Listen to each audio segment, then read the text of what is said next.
Nandito na tayo eh. Lubos-lubosin na natin. Nakikisa mo lang para hindi kayo makaisip umuwi. Ha? Maluwag. Pwede tayo dito magpagulong-gulong lahat magdamag. Amen? Amen. Welcome ang bahay na ito sa mga tao naghahanap sa Diyos. Amen. Ha? Brother Ray, gusto mo ba natin na tumanggap sa Diyos? Sige. Tayo lahat. Teka, hindi ako. Hindi napapatayuan ang Diyos. Ang Diyos kasi nandito, sasalubungin natin siya. Okay? Power of love lang. Power of love. Pakinggan nyo yung bawat himay-may na kanta. Ha? Yung kanta na nagsasabi kung gaano tayo kamahal ng Diyos.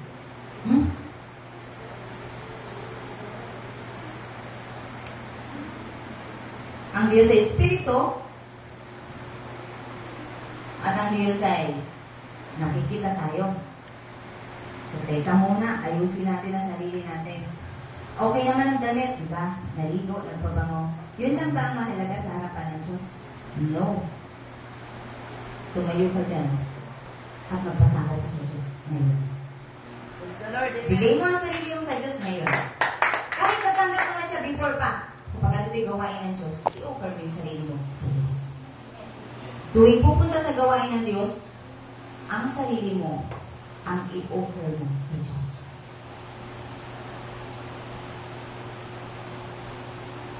So, huwag niyo muna isipin si Brother Ray. Huwag niyo muna isipin yung handa ni Brother Ray. Huwag muna natin isipin kung anong isip yan.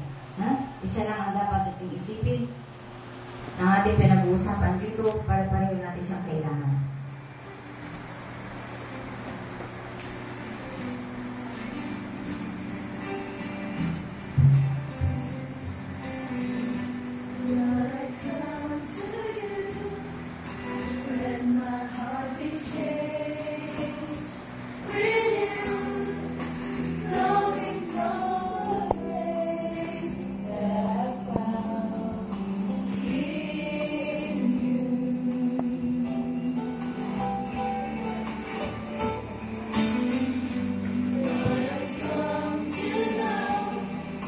The wind